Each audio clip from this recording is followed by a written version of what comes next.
వర్షం వల్ల మరి ఇట్లా వరిధాన్యం తడిసిందని చెప్పి నాకు తెలిసింది. ఇక్కడ గన్నారం ఈ ప్రాంతంలో అంతా కూడా మరి వాళ్ళు ఇక్కడ పరిశీలించడానికి రావడం జరిగింది. కొద్దిగా ఉంది, వరిధాన్యం ఏం నష్టపోలేదు, చెడిపోలేదు, బాగానే ఉంది. ఇప్పుడు అంతా ఆరబెట్టుకుంటున్నాం. ఈ రైతు కూడా మాట్లాడుతూ ఉన్నాం మనం. సో ఇక్కడ నేను ముఖ్యంగా ఇక్కడ రావడం ఉద్దేశం ఏంటంటే ఈ వరి కొనుగోలు కేంద్రాలు ఎలా నడుస్తున్నాయి, రైతులకు ఏమైనా ఇబ్బంది ఉందా కనుక్కుంటే ఇక్కడ రైతులు హ్యాపీగా ఉన్నారు.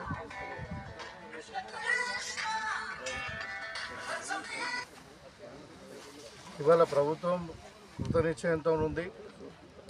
ప్రతి గింజను మేము కొంటాం. అదేవిధంగా అదేమైనా రంగు మారినా కానీ, మొలకెత్తినా కానీ, ఇంకేదైనా వరి పంట మరి తడిచినా కానీ మాయిశ్చర్ వచ్చిన తర్వాత ఖచ్చితంగా మేము కొంటాం దాన్ని. ఎవరు కూడా రైతులు ఏ మాత్రం ఆధారపడాల్సిన అవసరం లేదు. గతంలో ప్రభుత్వంలా కాదు. ఇవాళ ముఖ్యమంత్రి గారు క్లియర్గా ఇన్స్ట్రక్షన్స్ ఇచ్చారు కలెక్టర్లకు కానీ అందరికీ. మీరు చూస్తూ ఉన్నారు, మార్పు చూస్తూ ఉన్నారు.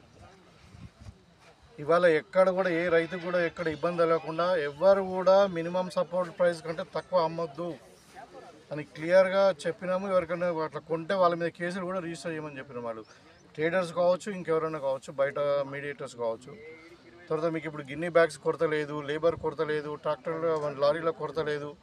రైస్ మిల్లర్స్ కూడా గతంలో కాకుండా ఇంతకుముందు ప్రభుత్వంలో వాళ్ళు కస్టమ్ మిల్లింగ్ తీసుకొని వడ్లు అమ్మితే వడ్లు మళ్ళీ రిటర్న్ ఇవ్వకుండా, బియ్యం రిటర్న్ ఇవ్వకుండా అవకతవకలు చదివితే వాళ్ళ మీద కేసులు రిజిస్టర్ చేసి 900 కోట్లు ప్రభుత్వం వసూలు చేసింది వాళ్ళ దగ్గర నుండి. సో ఎవరిని వదిలేదు లేదు ఇర్రెగ్యులారిటీ చేస్తే.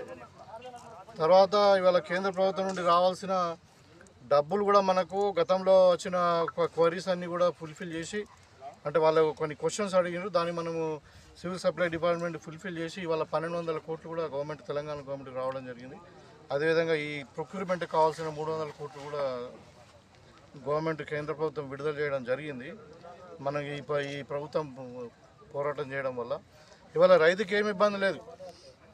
ఇవాళ ఉన్న సమాచారం ఏంటంటే 48 గంటలలోనే మీకు రైతులకు వడ్లకు పైసలు వచ్చే పరిస్థితి ఉంది. కడతా లేదు, నీకు ఏం ఇబ్బంది లేదు. రైస్ ప్లస్ కూడా ఎవడన్నా ఏదన్నా కింద మీద వేసి, లేకుంటే రేట్ తక్కువ అన్నా, లేకుంటే ఇంకేదన్నా, లేకుంటే డౌన్లోడింగ్ కాకుండా కానీ ఖచ్చితంగా మేము నాకు ఆ నంబర్కి ఫోన్ చేయండి. మేము డైరెక్ట్ కలెక్టర్తో మాట్లాడి చేస్తాము. ఇవాళ రెవెన్యూ యంత్రాంగం, మార్కెటింగ్ యంత్రాంగం, సివిల్ సప్లై యంత్రాంగం, అదేవిధంగా పోలీస్ వాళ్ళు, అదేవిధంగా ఈవెన్ మనకు ఈ కోఆపరేటివ్ సెక్టర్ 5 డిపార్ట్మెంట్లు సమన్వయంగా తయం చేసుకొని వాళ్ళ రైతులకు ఏం ఇబ్బంది కాకుండా మేము ప్రతి గింజను కొంటామని చెప్పి ప్రభుత్వం చెప్పింది.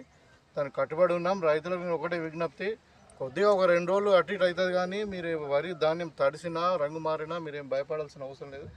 ఇక్కడ కాంగ్రెస్ పార్టీ రైతుల ప్రభుత్వం ఉన్నది. రేవంత్ రెడ్డి గారి నాయకత్వంలో ఖచ్చితంగా మీరు ప్రతి గింజను మేము కొంటాం. మీరందరూ ఎవరు కూడా ఆధారపడాల్సిన అవసరం లేదని చెప్పి ఈ సందర్భంగా తెలియజేస్తాం.